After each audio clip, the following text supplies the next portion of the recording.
هغه تاوان چې موبایل یې د نارینه جنسي اړیکو ته لري. سلام، ستړي مه شئ، زموږ شبنم ګل چینل ته پخیر راغلی. ملګرو که غواړئ پوه شئ ویډیو تر اخره وګورئ. ډېر نارینه موبایل په جیب او یا د پتلانه جیب کې ږدي.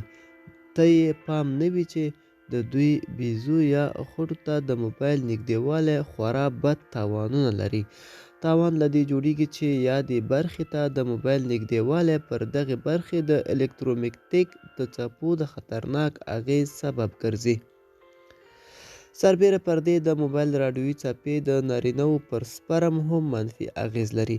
په دې اړه د پوهانو ترسره شویو څېړنو ښودلې ده چې د موبایل راډیوي څپې د سپرم کیفیت او کمیت دواړه خرابوي او دا خرابوالی د نارینه‌وو په نسلي تولید او تکثر باندې منفي اغېز پرې باسي.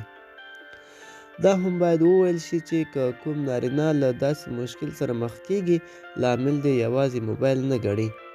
ګڼ نور داسې لاملونه هم شته چې د دې ستونزې له رامنځته کېدو سره مرسته کوي، خو یو عام لامل یې اوس موبایل ځکه دی چې هر کس څو دانې جیب ته اچولې وي.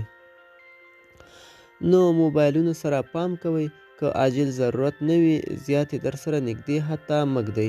په جیب کې ایښودل یې ضرورت وګڼئ، او که د غلو ډار او د موبایل د پاتې کېدو تشویش نه وي، ښه به وي چې لاس کې ونیسئ، یا که درسره کوم بیک یا خلطه وي هغلته یې هم د نه ضرورت وخت کې ایښودلی شئ.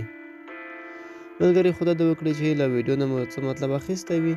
د لا ښکلو ویډیوګانو لپاره زموږ شبنم ګل چینل درسره سبسکرایب کړئ او تر بلې ویډیو ښې چارې.